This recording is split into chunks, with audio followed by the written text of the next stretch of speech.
Com grande prazer que eu aceitei esse convite do pessoal da Semana Nacional das Famílias, do grupo aqui da Pastoral Familiar, para poder estar fazendo essa transmissão sobre como organizar um orçamento familiar. Nós estamos hoje no 4º dia da Semana Nacional da Família, com o lema Eu e Minha Casa Serviremos ao Senhor. Nós já tivemos, desde o domingo, o início, com a celebração do Dia dos Pais, a abertura com a Santa Missa, às 9h30 da manhã. Depois, no dia 10, tivemos o Terço da Divina Providência. Ontem tivemos a palestra A Importância da Autoestima. E hoje nós vamos, então, falar sobre como organizar um orçamento familiar. Através dessas lives, tem sido trabalhado temas importantes. O pessoal da Pastoral Familiar tem trabalhado para ajudar na dinâmica familiar. E, como eu disse, o tema a ser tratado hoje é como organizar um orçamento familiar. Para que a gente possa dar início nessa transmissão também, eu vou pedir para que vocês me ajudem e, junto conosco, façam oração pelo Espírito Santo. Vinde, Espírito Santo, e enchei os corações dos vossos fiéis, e acendei neles o fogo do vosso amor. Enviai o vosso Espírito, e tudo será criado, e renovareis a face da terra. Oremos. Ó Deus, que instruístes os corações dos vossos fiéis com a luz do Espírito Santo, fazei que apreciemos retamente todas as coisas segundo o mesmo Espírito, e gozemos sempre de sua consolação. Por Cristo, Senhor nosso. Amém. Bom, o tema, como organizar um orçamento familiar, ele é bastante amplo e pode ser discutido de várias maneiras, sendo levado a vários campos diferentes, dependendo também da realidade que cada um vive, da situação que cada um vive. Então, o que nós vamos fazer aqui, ou vamos buscar fazer, é dar uma informação básica sobre o orçamento familiar. Tentar dar algumas instruções, algumas dicas, mas realmente de uma forma até um pouco superficial, para que vocês tenham uma condição de iniciar um trabalho sobre isso. Existem vários blogs, existem sites, existem várias alternativas, livros, trabalhos que podem ajudar vocês a aprofundar isso. Eu também fico à disposição para quem quiser um apoio, quem quiser uma ajuda para isso. Na minha modesta vida, que foi bastante regrada dentro desse preceito de ter um orçamento familiar e fazer tudo com um planejamento antes de executar as coisas. Lembro também que um orçamento familiar, o cuidado de um orçamento familiar, não existe uma receita mágica, onde vai garantir que você não vai ter dificuldade financeira, você não vai ter problemas, que não vai ter um desemprego, não vai ter uma crise, não vai faltar o dinheiro no fim do mês. Então, essas coisas elas acontecem e não tem uma receita mágica para isso. E nós não vamos nem abranger, não vamos estar atendendo, nem resolvendo todos os problemas econômicos que podem aparecer, especialmente num país como o nosso, onde cada dia acontece uma coisa diferente, a gente tem crises, a gente tem problemas, a situação econômica é complicada para todo mundo, então realmente não tem como abranger e resolver todos os problemas que podem aparecer, principalmente por causa dessa realidade que o nosso país vive. Por que organizar um orçamento familiar? Quando a gente não tem uma organização onde a gente gasta o nosso dinheiro, quanto dinheiro a gente recebe, o que entra e o que sai de condições econômicas, a gente não cuida direito da conta bancária, isso tudo, em algum momento, vai resultar em problemas graves, problemas sérios para a família, e que vão acarretar em dívidas, que vão trazer novos problemas, mais problemas, e, no fim, vai acabar despencando para uma situação de conflito familiar, de brigas, de desentendimento entre pais e filhos, entre esposo e esposa, entre aqueles que participam da própria formação da família. Também é importante a gente saber o que vai fazer com o dinheiro. né? O dinheiro é curto, ninguém nasce, quer dizer, alguns nascem milionários, mas eu acredito que aqueles que estejam assistindo essa transmissão não nasceram milionários, então você precisa pensar bem o que fazer com o seu dinheiro, né? A cada mês, a cada semana, para que ele não suma das suas mãos, né? Para que ele não vaze pelo seu bolso todo. E também como a gente vai comprar o que você precisa, né? Como você vai organizar para que você tenha o dinheiro para fazer as coisas que você queira. Ou como eu pago ou evito uma determinada dívida, né? Para que a gente possa ter uma vida melhor, mais tranquila, sem o peso de ter alguém cobrando as coisas da gente. E por que o orçamento deve ser familiar? Os gastos, né, as pessoas que gastam, não é só não é só o pai, não é só a mãe, não é só o esposo, a esposa ou o filho, todo mundo gasta em alguma coisa. E às vezes, ou muitas vezes, também não é só um que trabalha na casa, né? O marido e a mulher trabalham, os filhos trabalham.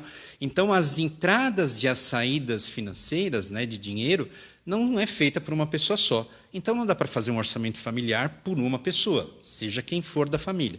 O orçamento tem que ser familiar, com o envolvimento de todos, todos conhecendo as fontes de receita e todos sabendo também no que o dinheiro está sendo gasto, quais são os limites para se gastar. Num determinado momento vão ser exigidos sacrifícios e aí a participação tem que ser de toda a família, não pode depender só do pai ou só da mãe ou só dos filhos, todos devem participar dessa situação. E, mais do que tudo, é importante que toda a família entenda a realidade que a própria família está vivendo.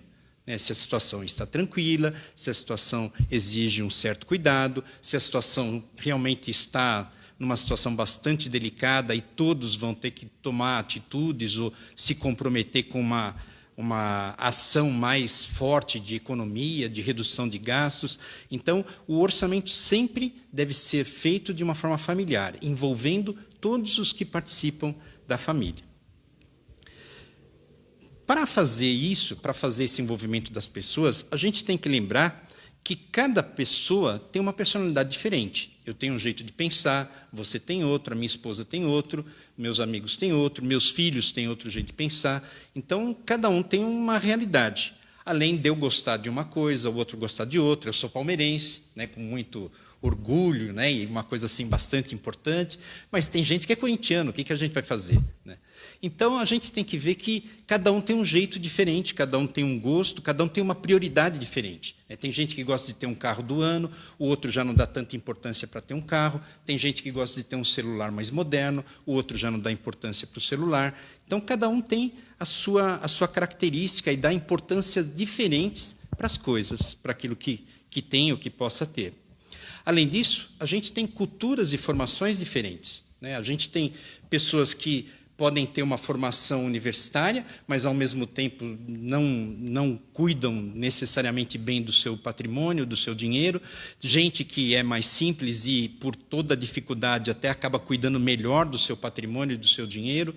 Então, isso também acaba interferindo. A gente tem jeitos de pensar diferente de quem é de São Paulo, de quem é do interior, de quem é do Nordeste, por realidades de vidas diferentes.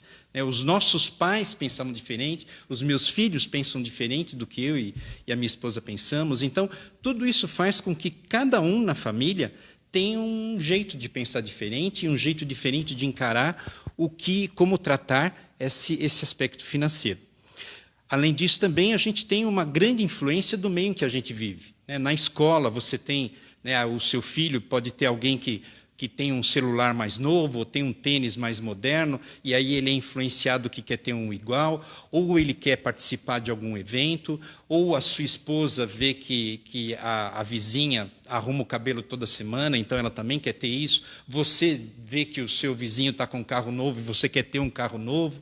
Então, tudo isso, o meio em que a gente vive, o local que a gente trabalha, tudo acaba influenciando de alguma maneira aquilo que a gente acredita, aquilo que a gente vive, e isso traz exigências diferentes para a nossa vida.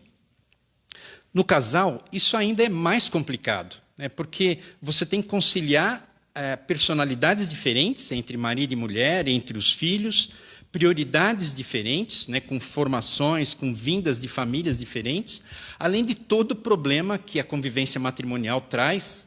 Um problema não é o jeito certo de dizer, todas as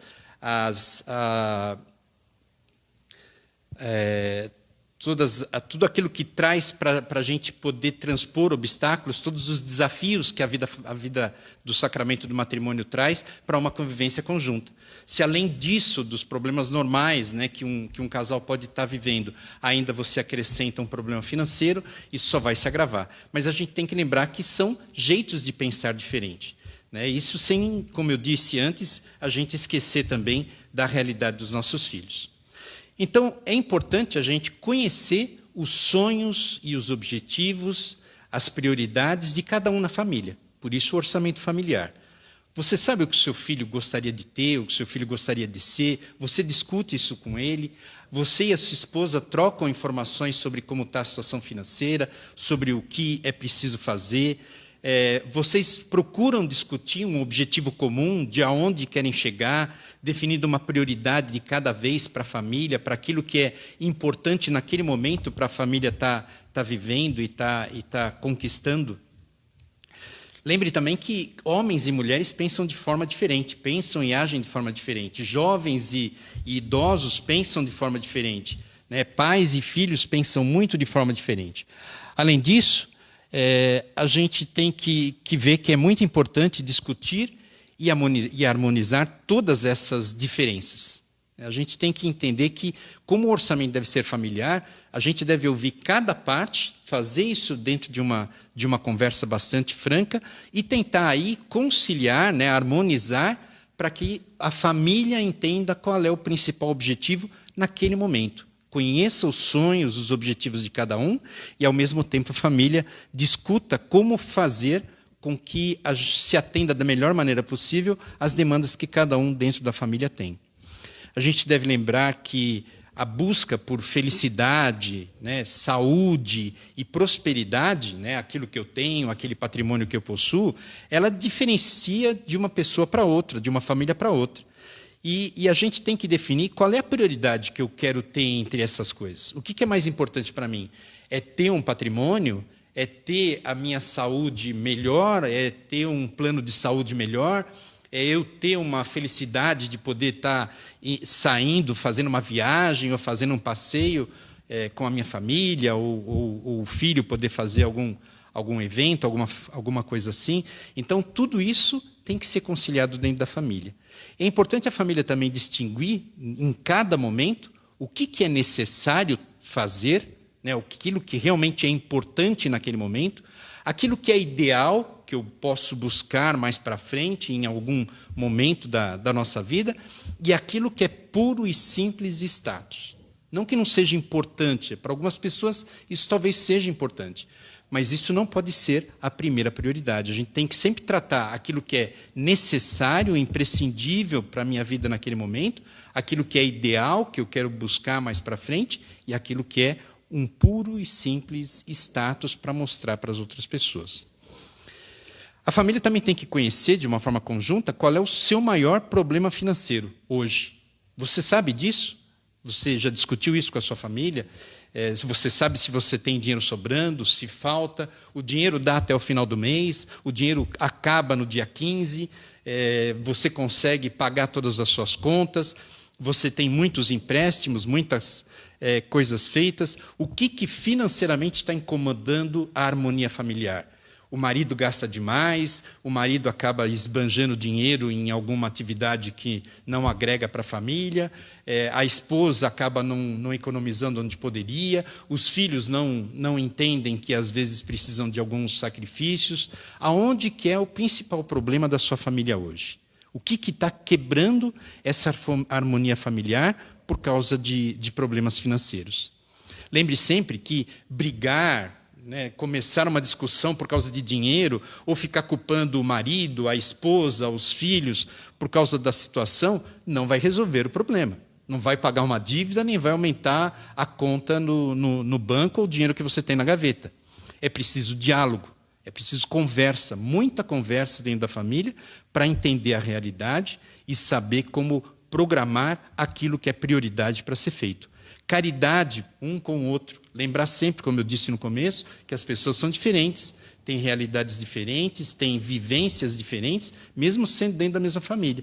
Então é preciso caridade para um respeitar a opinião e o jeito de ser do outro e poder, com isso, crescer como família. Disposição para entender a situação e disposição também para colaborar um com o outro, para que a família cresça junto dentro desse planejamento, para que a família cresça junto dentro dessa harmonia financeira que deve ser buscada pelo casal. E, principalmente, para que a família todos os componentes da família se comprometam com aquilo que vai sendo definido como prioridade. Não adianta eu dizer que eu quero ter o meu celular novo e a minha esposa querer outra coisa, e ela puxar por aquilo que ela quer, eu puxar por aquilo que eu quero, nós não vamos chegar em lugar nenhum. Então, se a família definiu que a prioridade é pagar uma dívida, ou comprar uma casa, ou comprar alguma coisa que seja, ou guardar algum dinheiro, ou pagar um plano de saúde, é nisso que toda a família tem que se concentrar. Lembrando sempre que conversar não é discutir. Entender não é simplesmente aceitar o que o outro quer e depois eu fazer do jeito que eu quiser. E participar não é só ceder. Participar é participar realmente de uma discussão e construir junto, dentro da família, de uma forma civilizada, de uma forma calma, de uma forma iluminada pelo Espírito Santo, pela Sagrada Família, para que a família encontre o seu objetivo conjunto e entenda conjuntamente aonde quer chegar. Os objetivos que vocês definirem devem ser alcançáveis. Não adianta eu querer colocar como meta, como objetivo financeiro, de que eu quero ter uma supermansão com um carro importado e coisas assim que eu sei, né, no dia a dia que eu nunca vou conseguir. Então, os objetivos têm que ser objetivos atingíveis, coisas que você realmente entendam que dá para ser feito. E, de preferência, objetivos de curto e médio prazo que você vai atingindo pouco a pouco. E cada vez que atingiu um, você define o nosso. Então, sempre inicie esse planejamento com objetivos e metas simples que possam ser atingidos num curto ou médio prazo. Definindo essas coisas, discutindo os seus objetivos, as suas prioridades, a sua realidade, você aí sim começa um planejamento financeiro. Significa estabelecer e seguir uma estratégia para atingir aquele determinado objetivo comum que vocês definiram.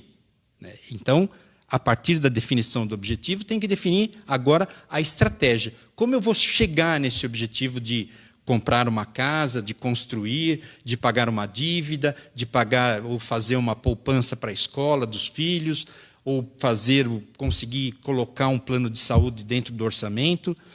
E a gente tem que lembrar sempre que isso não é fácil, né? Porque a vida sempre traz imprevistos. Uma hora tem uma doença, uma hora tem um desemprego, uma hora tem uma batida de um carro que precisa pagar, uma hora aconteceu algum problema com alguém conhecido ou da família que você precisa ajudar. Então, esses imprevistos vão acontecer. Você tem que ter isso em mente.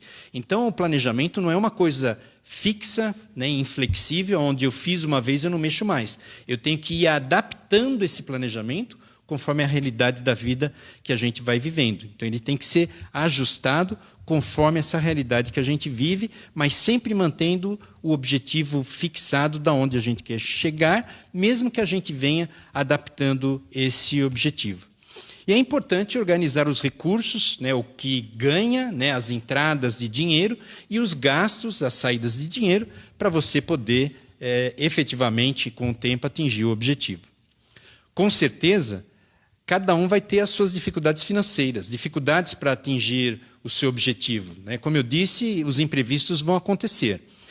E esses imprevistos, esses problemas vão ser maiores ainda se você gastar mais do que ganha. Então, a regra básica é nunca gastar mais do que aquilo que você ganha. Então, por isso a importância de saber o quanto a família tem de entradas, de ganhos, para depois poder discutir o que fazer com esse dinheiro. E nunca gastar mais do que você está ganhando. Lembra sempre que não tem estabilidade, nem realização de sonhos ou objetivos baseadas em dívidas ou empréstimos. Você não vai conseguir construir o seu sonho toda vez fazendo uma dívida nova. E depois faz uma nova dívida para cobrir a anterior. E cada vez você afundando mais numa realidade que você não vai sair bem. né? Porque, no fundo, quando a gente se atola em dívidas, fica muito difícil a gente pagar, e quem lucra ou é o banco, ou é a agiota, ou é aquela pessoa que está te cobrando algum juro pelo dinheiro que ele emprestou. Sem poupança, sem esforço de poupar alguma coisa na família, não existe a possibilidade de uma prosperidade real do ambiente familiar. Poupar com sabedoria e gastar com prudência. Essa é a regra de ouro. Então, saber poupar a cada coisinha que você consegue economizar, a cada centavo que você consegue economizar, sem ser aquela pessoa que acaba não fazendo coisas necessárias porque tem que economizar dinheiro, mas sabendo que o dinheiro tem um custo. E aquelas coisas têm que ser discutidas, as prioridades têm que ser discutidas, como eu disse antes, dentro da família. Por isso, gastar com prudência, dando sempre um sentido para a sua poupança, para aquilo que você vai guardando de dinheiro. E olhando sempre para o depois de amanhã, né, para aquele imprevisto que pode acontecer e para aquela reserva que eu deveria ter. Lembre sempre que quem guarda, tem. Quem não guarda, e pega dinheiro emprestado. Bom, partindo dessas regras básicas, né, e desses conceitos de orçamento familiar, de planejamento, a gente entra agora no próprio sentido de como fazer, como organizar um orçamento familiar. Então é importante conhecer a sua realidade financeira. Qual o patrimônio que você tem? O que você tem de ativo, né, de patrimônio, dentro da sua família? Quais são os salários que você recebe, que somam dentro de um ano? Quais são as entradas de dinheiro, os ganhos que você sabe que vão acontecer durante um ano?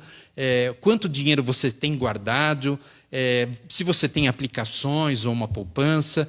Se você tem um imóvel, se você tem um automóvel, né, todos os bens que você tem, procura colocar numa lista o quanto ele vale, o quanto você tem de dinheiro, para você saber qual é o seu patrimônio, qual o tamanho do seu patrimônio. Normalmente, né, famílias organizadas devem fazer isso uma vez por ano quando fazem o imposto de renda.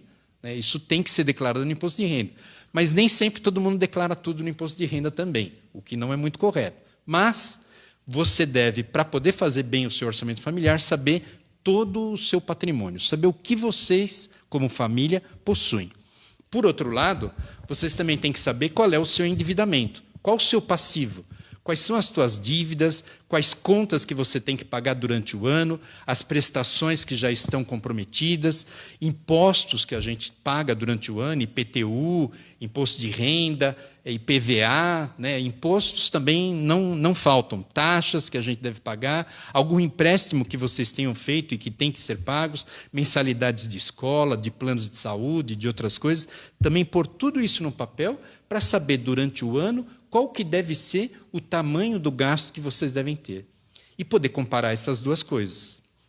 Sabendo desse resultado, é que vocês vão tomar a decisão do que fazer daí para frente. E, de preferência, esse resultado e esse demonstrativo, ele tem que ser feito a cada mês. O ideal é que se faça um acompanhamento e um registro de gastos e de entradas mensal. Você fazer isso mês a mês, né, ter primeiro essa visão anual para saber o tamanho do seu buraco, né, o tamanho do seu problema, ou saber o tamanho da sua tranquilidade, né, do quanto você tem de folga no seu patrimônio. Mas depois desse passo, você tem que fazer isso para um programa mensal. O quanto eu tenho quais são os pagamentos que eu tenho que fazer nesse mês, quais são as dívidas que eu tenho que zerar esse mês, quais são os meus compromissos, os impostos, as taxas, e, por outro lado, quais são as entradas que a família vai ter, né? Quais são os salários, quais são os rendimentos que vão acontecer, e acompanhar isso rigorosamente por pelo menos 3 a 6 meses. O ideal é fazer isso a vida inteira. Porque, como eu disse, sempre vai ter um imprevisto. E se você não faz o monitoramento, você uma hora vai estar no buraco sem perceber que está caindo no buraco. E como eu disse também antes, você tem que pensar no depois de amanhã. Para isso você precisa ter um monitoramento. Então, mas pelo menos para você decidir como regrar a sua vida ou o que precisa ser feito, fazer esse monitoramento mensal por pelo menos 3 a 6 meses. Registre também nesse monitoramento todas as prestações, crediários, parcelas de pagamento de dívidas que vocês têm já comprometidas, impostos e taxas que vocês devem fazer. em conjunto, pai, mãe, filhos, uma vez por semana ou no mínimo uma vez por mês, sentam e analisam o resultado dessa planilha. O dinheiro que entrou, o dinheiro que saiu, aonde foi gasto, e aí, em família, discutir aonde que pode reduzir alguma coisa. Quais das despesas a gente pode reduzir, quais das despesas a gente pode evitar. Lembrando sempre que quanto mais eu economizar, ou quanto mais despesas eu cortar, maior vai ser a reserva que você vai criar para poder cumprir o seu objetivo. Cortar despesas não é uma coisa fácil. Ninguém quer perder nada.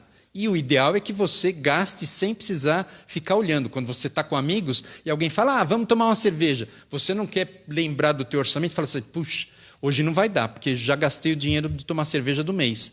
E aí você vai ter que dizer não para o seu amigo. Isso não é uma coisa legal de fazer, mas é necessária. Como eu falei antes, sem sacrifícios não existe forma de você guardar dinheiro. O dinheiro é curto, vocês sabem disso. Quando chega dia 10, dia 15, dia 20, o dinheiro já vai acabando. E chegar com dinheiro até o dia 30 é quase impossível às vezes. Então é importante você lembrar disso a cada vez que você vai fazer um gasto. Por isso é importante definir as prioridades no que você está gastando o seu dinheiro.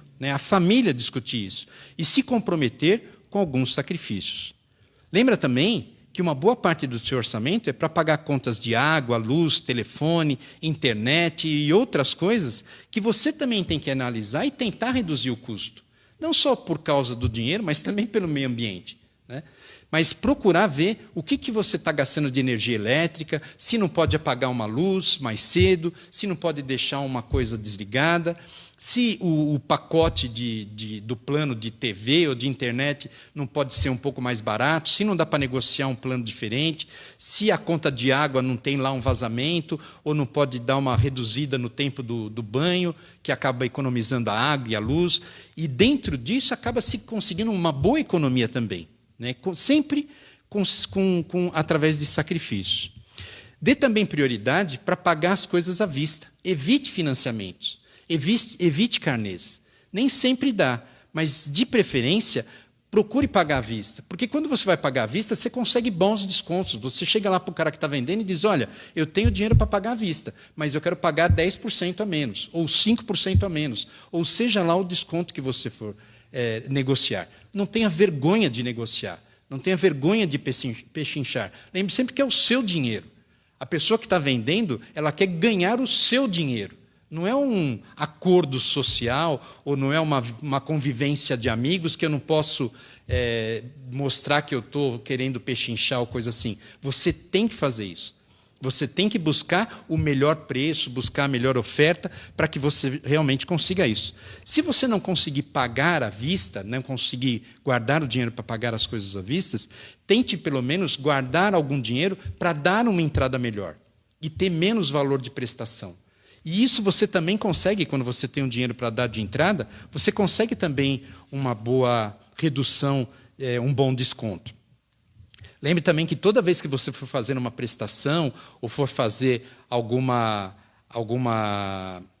empréstimo ou coisa assim, aquilo tem que caber no seu orçamento, tem que caber no seu bolso. Então, não se comprometa com uma dívida sem antes ter analisado, dentro daquele planejamento do orçamento familiar, se aquela dívida cabe dentro dela ou não.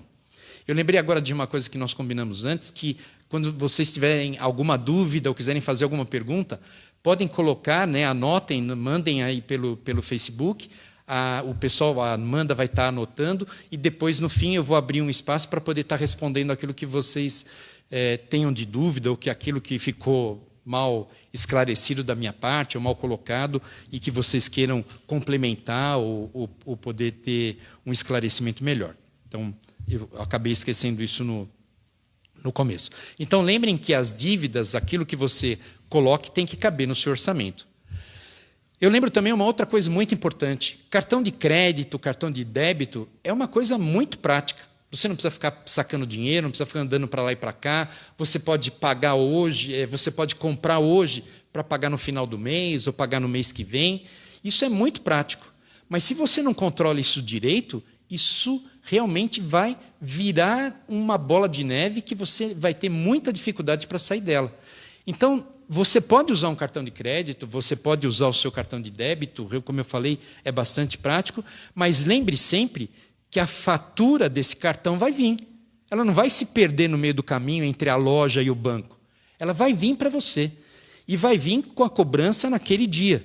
E você tem que ter o dinheiro reservado para pagar aquilo. Então, antes de comprar uma coisa no cartão, veja primeiro se você consegue pagar aquilo com dinheiro. Se você vê que você tem o dinheiro para pagar aquilo, aí você compra no cartão, porque você pode usar o dinheiro para pôr ainda numa poupança e ganhar algum rendimento, ganhar alguma coisa até o final do mês. Mas nunca compre alguma coisa no cartão que você não tenha certeza que você consegue pagar. Nunca compre alguma coisa num carnê que você não tenha certeza que você consegue pagar a prestação. Nunca entre numa dívida sem ter certeza que você consegue sair dela. Então, sugiro você criar um limite para o uso do seu cartão durante a semana. Então, você faz lá um cálculo e diz, olha, então eu posso gastar R$20 no cartão por semana. Chegou e marque aquilo em algum canto, no seu celular, em algum papel, na geladeira, em algum canto. E chegou naquele valor, não use mais. O cartão vai para o fundo da gaveta e só volta a pegar ele na segunda-feira da semana seguinte. E isso é muita disciplina. E precisa ser feito assim. Porque os bancos, os agiotas, as pessoas vão te facilitar tudo. Mas na hora de pagar a conta, é você, é a sua família que vai ter que achar o dinheiro para colocar isso, né? Então, não esqueça de colocar tudo aquilo que você gasta no cartão dentro do teu orçamento também, naquele acompanhamento que eu falei de fazer semanalmente ou mensalmente. Outra coisa importante é o uso do cheque especial. Todo mundo sabe o absurdo que são os juros do cartão ou os juros do cheque especial no banco. O banco te fala maravilhas e te dá toda a facilidade para você usar o cheque especial. Mas depois, para sair do cheque especial, é muito difícil. Então, evite.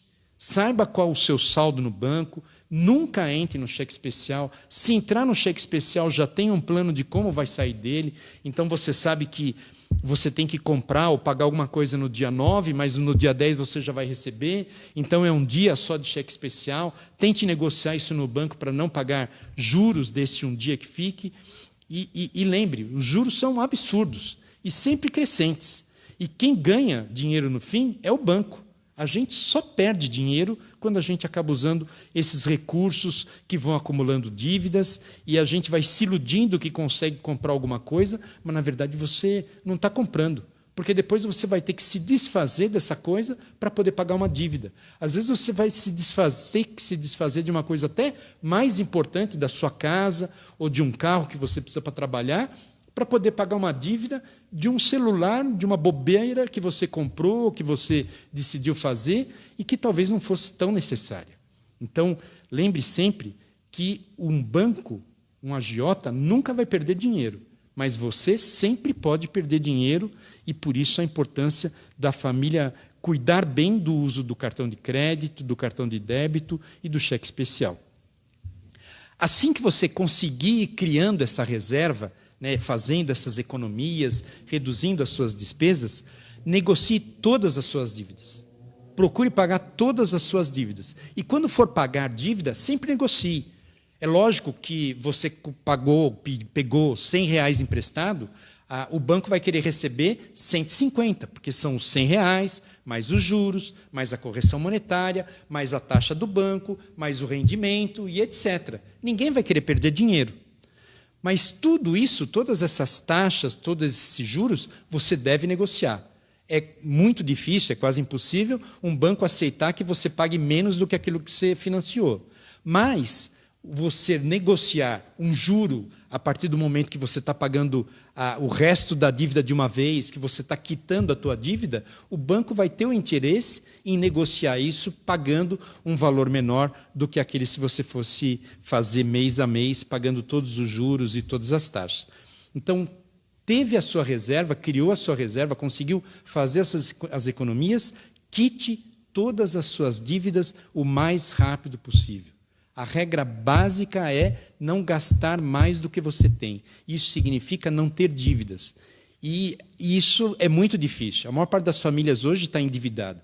Então, o teu objetivo principal da família, antes de conseguir qualquer outra coisa, é pagar dívidas, é conseguir se livrar de todas as dívidas que a família foi conquistando de uma maneira ou de outra durante o passar do tempo. Procure sempre, então, guardar para comprar as coisas sem precisar fazer um financiamento ou um empréstimo, para que não caia numa nova dívida logo depois que você teve todo um sacrifício para poder pagar ou quitar uma dívida. Sempre pesquise preços e negocie descontos. Não tenha vergonha de pechinchar, não tenha vergonha de negociar, não tenha vergonha de pesquisar preços diferentes, mesmo que seja um amigo seu que está vendendo uma coisa, você fala, legal, gostei do preço, mas vou ver outra alternativa. Você tem que fazer isso, é o seu dinheiro, é o dinheiro da sua família, que quem soa durante a semana trabalhando para poder conquistar esse dinheiro são vocês. Não é o seu amigo, não é a loja que está vendendo, não é aquela empresa, não é o banco que está te emprestando dinheiro. Torne o controle orçamentário, esse controle mensal, semanal do dinheiro, daquilo que entra e daquilo que gasta, um hábito da família. Mesmo que não seja a família toda que participe ali na planilha, acompanhando e marcando, lançando o que está sendo gasto e o que está entrando de dinheiro, mas a família deve saber o que está acontecendo. Toda a família, os filhos. Não tem idade para você dizer para o seu filho, ou ensinar o seu filho a gastar dinheiro. A ele ter uma mesada, a ele gastar essa mesada com responsabilidade. Isso pode ser com 5 anos, pode ser com 10 anos, muito mais se o filho já tiver 14, 15, muito mais ele tem que saber e tem que ter responsabilidade do que fazer com dinheiro. Então ele tem que participar da discussão daquilo que está acontecendo. Baseado nesse resultado do seu balanço, aquelas prioridades que você discutiu no começo, que eu falei no começo, que você discutiu com a sua família, aonde vocês querem chegar, o que vocês querem comprar, o que vocês querem conquistar, aí você vai usar esse resultado para poder dar continuidade naquela reflexão familiar. Como eu falei, se o resultado for negativo do teu orçamento, o primeiro passo é pagar dívidas, é reduzir rapidamente o endividamento. Evitando empréstimos, cheque especial, pré-datados, cartão de crédito, agiotas, isso tem que ser o objetivo principal da família. Se o orçamento ficou equilibrado ali, um mês um pouco mais, um mês um pouco menos, continue discutindo aonde pode ser economizado algum dinheiro. O que mais a gente pode economizar, onde mais a gente pode fazer algum sacrifício. E só comece a aliviar um pouco a corda quando realmente você estiver conseguindo fazer uma poupança. Quando você conseguir, e não existe um valor de poupança, R$1 é poupança. Se você conseguir economizar 10, melhor. Se conseguir economizar 100, maravilha. Se conseguir economizar 1.000, sensacional. Mas R$1 economizado no mês já é um primeiro passo daquilo que você vai comprar daqui a um ano. Então você tem que buscar a economia, tem que buscar guardar o dinheiro para poder fazer aquelas aquisições que a gente falou antes. Então, sempre lembrar de fazer as coisas dentro desses passos definidos pela família. Bom, outra coisa também que eu acho importante falar são sobre seguros. Seguro é uma coisa complicada, porque não são baratos, e muitas vezes você tem a impressão que você está jogando dinheiro pela janela, ou dando dinheiro para um banco, ou dando dinheiro para alguma seguradora. Mas é sempre bom lembrar isso. A doença não escolhe momento. Nem sempre um SUS, um sistema de saúde governamental, municipal, estadual, vai conseguir fazer aquilo que você gostaria. Muitas vezes é melhor você ter a tranquilidade de poder ter um plano de saúde, e nem sempre o plano de saúde é oferecido pela empresa, ou o plano de saúde é gratuito pela empresa. Às vezes você tem que pôr alguma coisa da sua parte para poder ter o plano de saúde. Então, discuta bem com a família se isso não é um investimento importante e necessário para que a família possa fazer a partir do momento que você conseguiu ter um orçamento familiar bem organizado. Outra coisa também, não adianta você querer comprar um carro, mesmo que seja usado ou seminovo, pior ainda se for um carro novo, se você não faz seguro do carro. Amanhã você bate esse carro, alguém leva esse carro embora, você perdeu o seu patrimônio e perdeu uma poupança que talvez você levou 3 anos, 5 anos, 10 anos para poder fazer. Então, se você quer ter o luxo de ter um carro, lembre que é importante você ter um seguro desse carro. Um seguro de acidente, um seguro também para roubo, porque senão não faz sentido você querer ter um carro. Só ter o carro para ter o carro não ajuda. E o dia que você perder esse carro num roubo ou num acidente, você perdeu o patrimônio que você juntou. Um seguro de contra incêndio, se você tem um imóvel, para que também você não perca tudo se acontecer algum problema, alguma desgraça. Então, esses seguros, um seguro de vida, para que a sua família tenha também algum recurso se você ou a sua esposa vier a falecer, então que os seus filhos tenham algum recurso para poder dar continuidade na vida. Uma previdência, que também é uma forma de seguro previdenciário, para que você crie um seguro previdenciário e aí você vai fazendo a sua poupança para, quando você se aposentar, além do dinheiro da sua aposentadoria do governo, que não é lá grande coisa, ajuda bastante, mas não é isso que vai fazer com que você, na velhice, tenha uma vida completamente tranquila, mas que você também crie a sua própria poupança de aposentadoria. Então, esses seguros, eles são coisas que, num primeiro momento, enquanto durante a vida a gente vai pagando essas coisas, e se, graças a Deus, você nunca precisar usar, é melhor realmente ser isso. Graças a Deus que eu não precisei usar. Mas no dia que você precisar do seguro de vida, ou do seguro saúde, ou de um seguro do carro, ou de um seguro da casa, ou quando você decidir se aposentar e ter um dinheirinho a mais, você vai lembrar desse momento que você poupou e vai ter muita razão de ter feito isso. Então, no seu orçamento, você tem que lembrar de fazer essas coisas também. Bom, mas como eu falei no começo, a vida também não é só aquela rotina onde eu tenho meu salário, eu tenho meu emprego, eu tenho meu negócio, e aí eu tenho as minhas entradas todo mês, e aí eu vou reduzindo as minhas despesas, vou tendo meu orçamento, vou pagando minhas contas e vou guardando meu dinheirinho. Um dia pode acontecer um desemprego. Um dia a crise pode vir e afetar a sua empresa, a empresa que você trabalha, ou o seu negócio, a lojinha que você tem, ou o seu trabalho como autônomo, se você tem alguma profissão autônoma, pedreiro, advogado, seja o que for. Tudo pode ser afetado por uma crise. E crise é o que não falta no nosso país. A cada ano você tem pelo menos uma crise. Então você tem que também estar preparado para isso. Uma primeira preparação é criar uma reserva, é criar um fundo para que o dia que tiver a crise você tenha uma poupança para poder estar usando. Mas, de qualquer maneira, você tem que lembrar de poder ter um bom emprego. Conseguir um emprego não é uma coisa fácil, é muito difícil. O jovem vai se formando, vai ficando, ele se forma no colégio, no ensino médio, se forma num curso técnico, se forma na faculdade e não consegue emprego. É muito difícil conseguir um emprego. Então, você tem que buscar com muito esforço, com muita competência, uma formação adequada, mesmo que seja de uma qualidade média, mas você tem que procurar complementar isso. De novo, hoje a internet facilita tanto você buscar coisas e conhecimentos adicionais que você pode complementar aquilo que você tem na escola para poder garantir um conhecimento melhor e conseguir conquistar um emprego. O emprego não vai cair do céu. É lógico que tem sempre um fator sorte nessa parte, mas é muito mais esforço do que sorte. É muito mais você buscar e continuar buscando uma formação até você conseguir um emprego. E quando você tem um emprego, veja que é difícil a empresa demitir todo mundo. Ela vai escolher lá do setor 2 pessoas, 10 pessoas, uma parte das pessoas que trabalham naquele setor para demitir. E você tem que refletir por que você foi demitido. É muito fácil você colocar a culpa no seu chefe, colocar a culpa no outro funcionário que é um puxa-saco, seja lá o que for. Mas aquela pessoa que é um bom funcionário, que se esforça, que cumpre os horários, que está lá todo dia, que procura se desenvolver, que mostra competência, esse funcionário mais esforçado, muito mais difícil ele ser mandado embora. Muito mais difícil ele perder o emprego, a menos que seja uma crise que a empresa feche. Então, quando você conseguiu o emprego, todo aquele esforço, toda aquela coisa que você se doou para poder conquistar o emprego, você tem que continuar fazendo para manter esse emprego. Lembre que você precisa disso.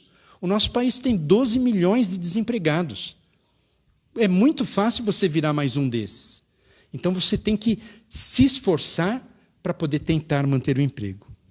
E se não conseguir, se realmente tem uma crise e esse emprego some, você tem que buscar auxílio para essa situação de desemprego. Existem programas, né, existe auxílio-desemprego que é pago pelo governo, as prefeituras às vezes ajudam com alguma coisa, alguns estados também têm alguns apoios, dentro da própria comunidade você consegue algum apoio, né, uma situação de desemprego, você consegue uma cesta de alimentos para poder estar se mantendo durante o mês, você consegue uma ajuda de alguém da família ou de algum vizinho. Então, busque tudo o que você tem de ferramenta durante esse período de desemprego.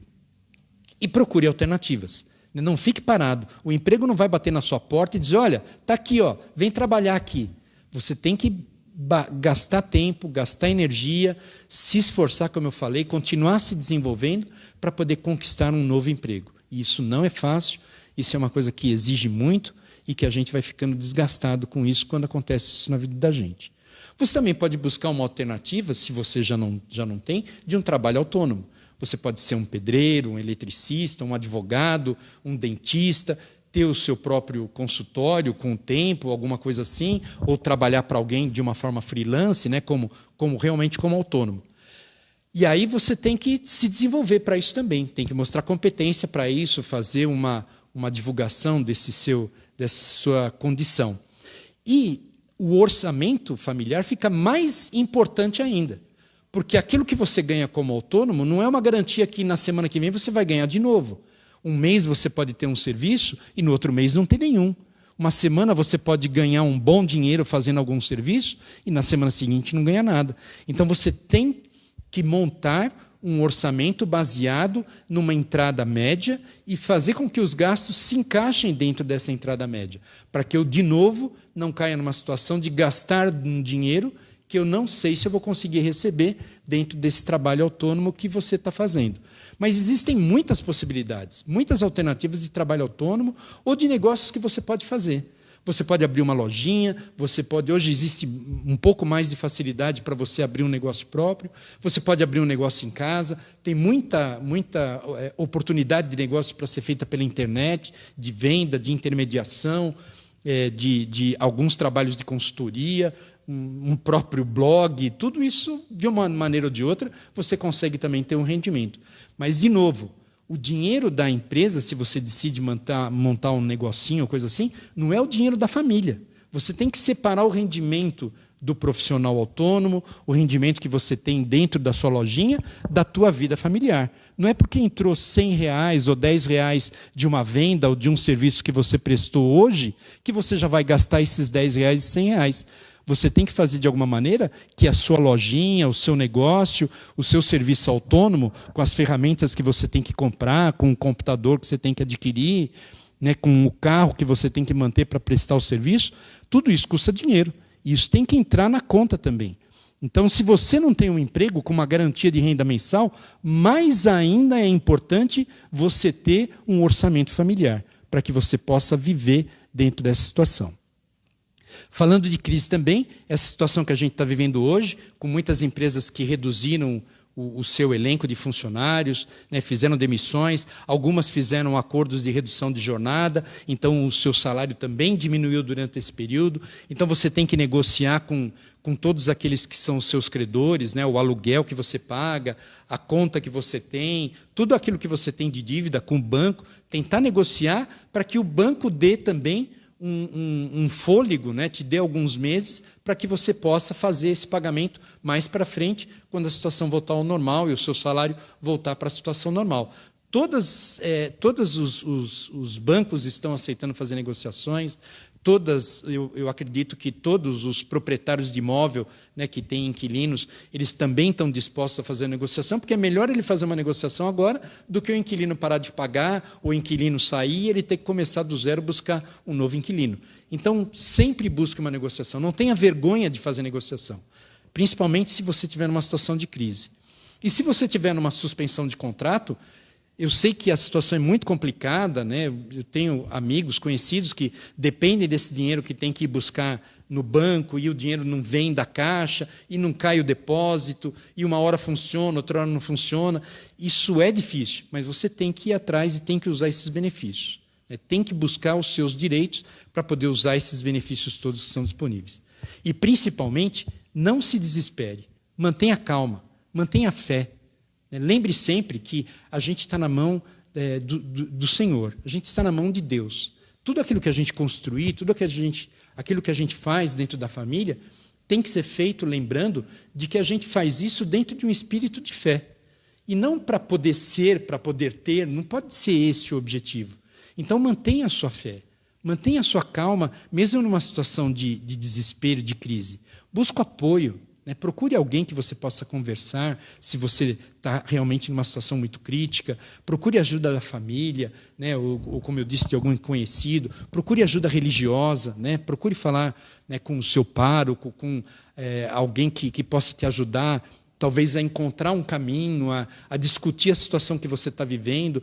Faça com que a sua família converse isso, para que entenda o que fazer. Busque um apoio profissional para você ter uma nova alternativa de profissão, ou poder ter uma melhora na sua profissão, para que você tenha mais alternativas ou busque alternativas diferentes de emprego.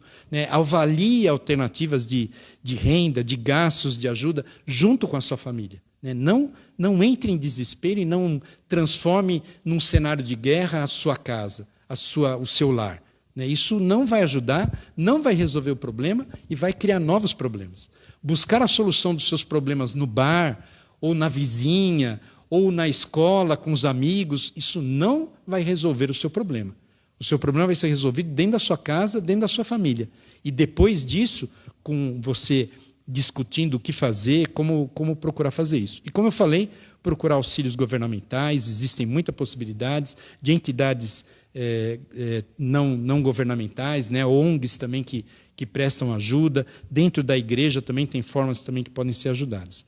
Procure desenvolver suas habilidades e conhecimento, esteja preparado para competir numa seleção. Lembre que não é só você que está desempregado, tem mais gente e com talvez competências maiores que a sua.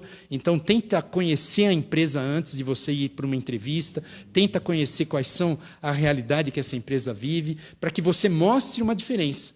Procure mostrar como você pode contribuir para aquele emprego que você está buscando, para que a pessoa que vai contratar entenda, poxa, essa pessoa está com uma motivação diferente, eu acho que ele pode contribuir, porque você não vai estar sozinho, você vai estar competindo com outras pessoas.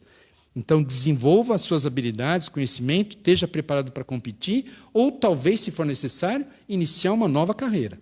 Se aquilo não está dando certo, busque uma nova carreira. Nunca perca a motivação. É muito fácil a gente perder a motivação, a gente desistir. As dificuldades, como a gente sempre sabe, são cada vez maiores, mas é difícil encarar um problema sozinho.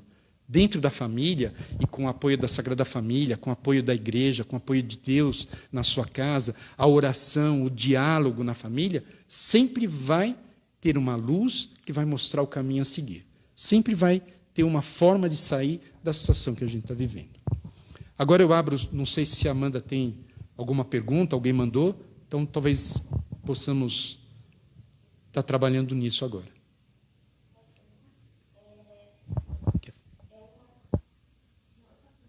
Tá.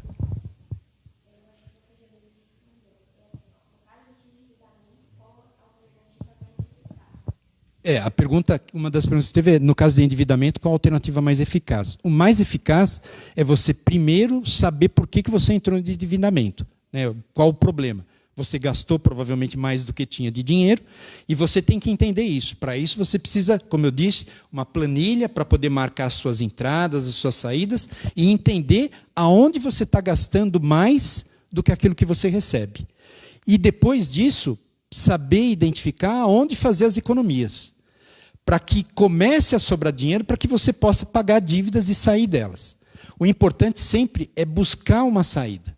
E essa saída tem que ser negociada, como eu disse, ou com aquela pessoa que você pegou o dinheiro emprestado, ou com aquela loja que você comprou a coisa, e em algum caso, às vezes é melhor devolver o celular ou vender o celular do que ficar pagando uma prestação que eu não estou conseguindo pagar para poder ter um celular que não vai me trazer comida dentro de casa, nem vai garantir que eu dê um ensino melhor para os meus filhos. Então, a dívida tem que ser evitada e você tem que saber de onde ela veio. A família tem que conhecer isso. E depois buscar negociar e encerrar essa dívida. Não é fácil, não é simples e exige sacrifício.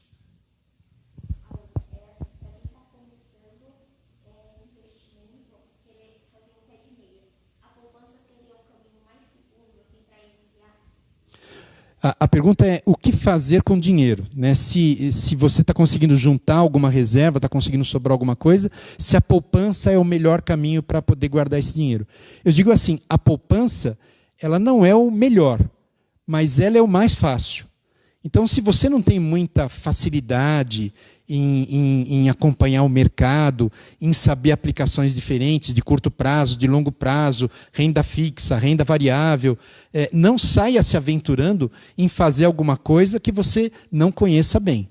Lembre que você vai pôr um patrimônio que você teve dificuldades para juntar. Então, não jogue isso pela janela. Então, a poupança é o mais fácil, não é o melhor. Não é o que rende melhor e, às vezes, a poupança acaba até perdendo da inflação. Mas é o mais simples de fazer. Você conseguiu começar a juntar dinheiro na sua poupança, aí sim, a partir de um momento que você tem um montante que você acha interessante, você conseguiu juntar lá, sei lá, R$500, R$1.000, aí vale a pena você pegar um horário com o seu gerente do banco e ver que alternativas ele pode oferecer para um rendimento melhor que a poupança. Normalmente as aplicações começam com R$500, com R$1.000, com R$5.000, né? Depende da aplicação, depende do banco, mas procure, de qualquer maneira, fazer alguma coisa. Não fique, eu não vou guardar dinheiro porque eu não sei onde eu vou aplicar. Aplica na poupança. Pelo menos em algum lugar você está fazendo uma reserva de dinheiro. Depois você sofistica, né, ou faz uma aplicação mais elaborada, mas depois que você já guardou algum dinheiro.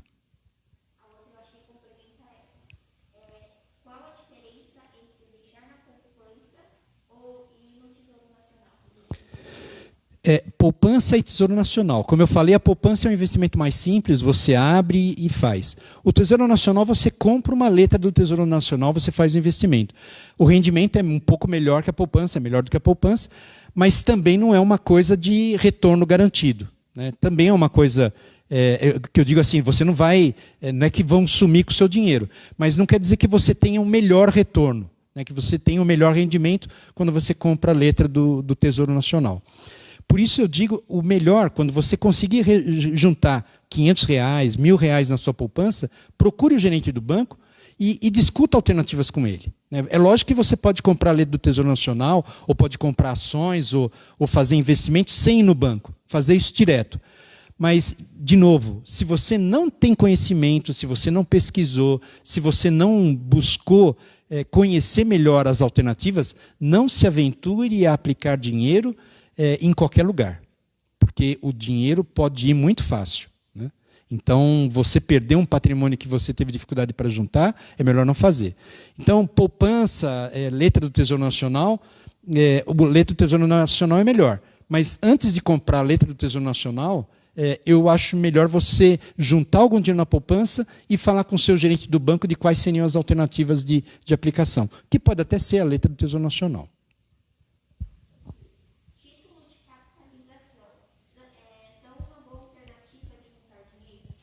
Título de capitalização é uma alternativa, desde que você não faça esse título de capitalização em algum lugar que vai transformar esse dinheiro numa compra numa loja. Tem locais que fazem isso, ou em alguma coisa no banco.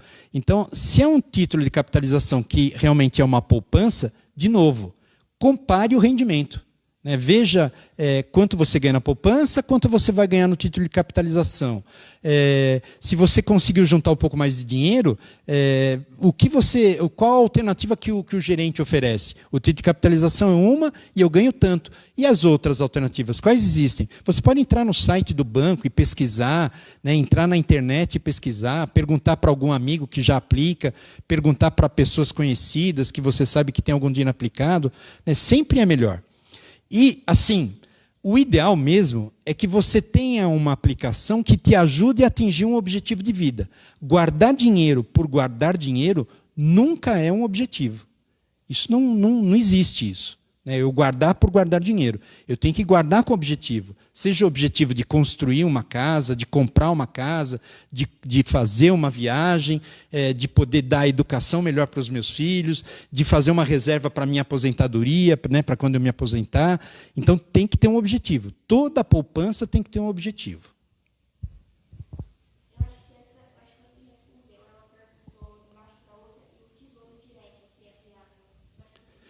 O Tesouro Direto é viável. De novo, é uma aplicação que você faz direto, né, pela internet. Existem outras aplicações que você faz direto pela internet. Algumas pagam taxas, outras não. Mas só faça isso se você realmente pesquisar e conhecer um pouco mais do mercado. Existem inúmeras alternativas e, principalmente para aquele que está guardando com dificuldade o dinheiro, talvez essa não seja melhor. Então, procure sempre a melhor alternativa para o seu bolso e para aquele objetivo que você quer ter com esse dinheiro.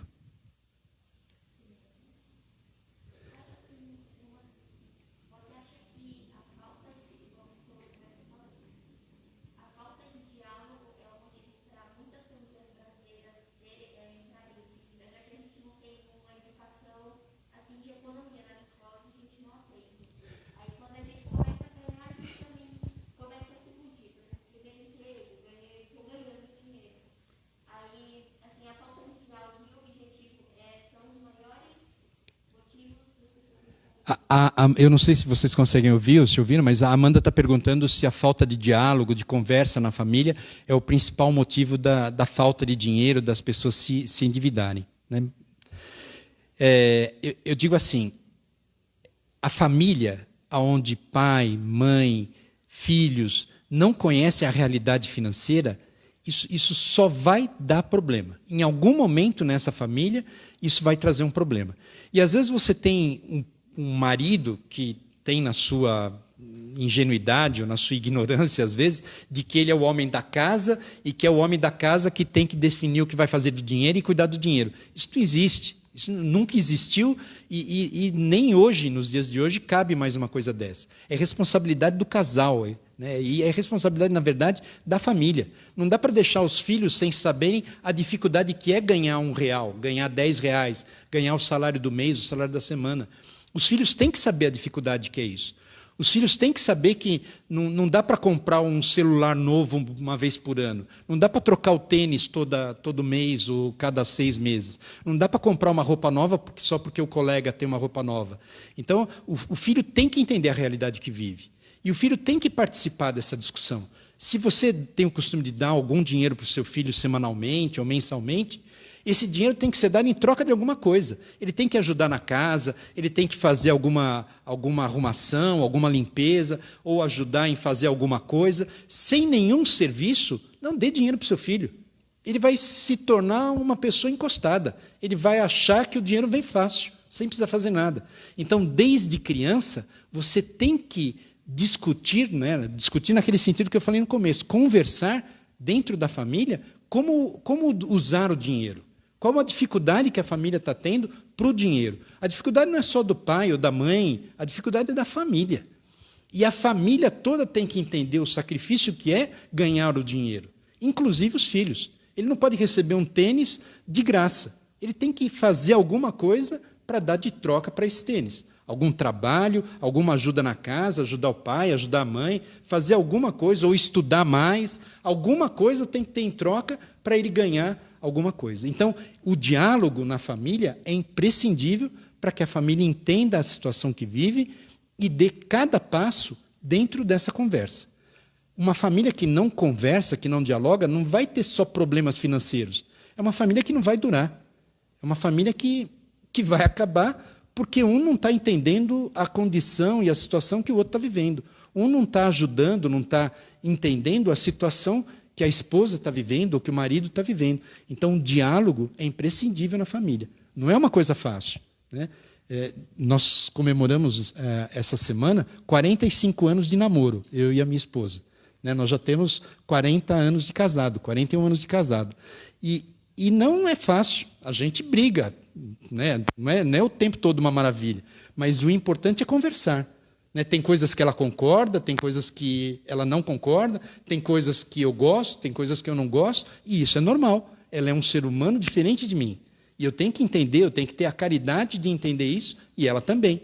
E a gente saber que aquilo que eu quero fazer não necessariamente é aquilo que ela quer fazer.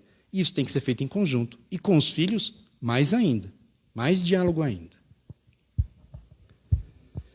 Bom, em não tendo mais perguntas, eu vou concluir. Né? Então, retomando a introdução, realmente é uma pincelada no que é planejamento orçamentário, do que é criar um orçamento familiar. Né? Tem muita literatura na internet, tem muitos livros que ajudam a desenvolver isso, blogs, né, de pessoas que você pode pesquisar pela internet, um gerente de banco pode te ajudar nisso, se você precisar ou quiser, eu posso também estar conversando com alguém para dar essa posição, mas existe muita coisa que pode ser feita e que pode ser discutida ou estudada para você ter uma melhor condição. Aquilo que eu falei agora há pouco, dívida é o fim de um casal, é o fim de um matrimônio, é o fim de uma vida. Então, não gaste mais do que aquilo que você ganha. E, para isso, você precisa ter uma planilha onde você sabe o que você está ganhando e naquilo que você está gastando. Nunca se desespere, nunca perca a fé. Lembre sempre que, sem atitude, né, para fazer isso de uma forma correta, fazer isso com um objetivo concreto, fazer isso de uma forma conversada na família, discutida, né, dialogada dentro da família, e sem disciplina, você não vai chegar em lugar algum. Você vai se desestimular, você vai perder a coragem de fazer, você vai dizer que só é papel, só é um monte de número no computador, que não está ajudando em nada, mas isso ajuda. Toma tempo, é uma coisa chata de fazer, mas é uma coisa importantíssima para você ter uma boa situação. E mais importante do que qualquer coisa, sempre agradeça a Deus pela vida que você tem. Sempre agradeça a Deus pela condição que você consegue ter. A cada dia agradeça pelo seu emprego. Agradeça pela possibilidade de você ter uma formação. Agradeça pela vida que Deus está te dando, pelo dom que Ele te dá, pela competência que Ele te dá, pela saúde que Ele está te dando para você viver mais um dia e poder estar trabalhando ou conquistando alguma coisa nesse dia. E mais do que isso, retribua a essa graça que você recebe. Sempre faça alguma doação, sempre entregue alguma coisa de volta, sempre ajude alguém quando você puder, de graça, de uma forma gratuita. Pratique a caridade. Você é dizimista, você está aqui participando aqui do Facebook da igreja, mas você de alguma maneira retribui os gastos que a igreja tem para poder estar fazendo esse Facebook? Coleta, oferta, não é nisso que a igreja se sustenta. A igreja se sustenta de verdade é com o dízimo. Então, não faz sentido você ter um orçamento familiar, você ter todo o seu planejamento, ter a sua poupança, ter a sua letra do Tesouro Nacional e não contribuir para a obra de Deus. Não fazer uma doação no dia da entrega do quilo. Não fazer uma doação para aquele seu amigo, para aquele seu conhecido que está precisando de alguma coisa, de uma roupa, de algum apoio, de algum auxílio, porque ele está entrando num momento de crise. Então, sem retribuição, sem caridade, sem fé, sem agradecer aquilo que você recebe de Deus, sem o apoio da Sagrada Família dentro da sua família, nada disso faz sentido. Nada disso vai dar certo. Tenha fé, viva essa fé e construa um lar como o próprio Cristo nos ensinou. Um lar de amor, um lar construído na conversa e na partilha familiar. Amém.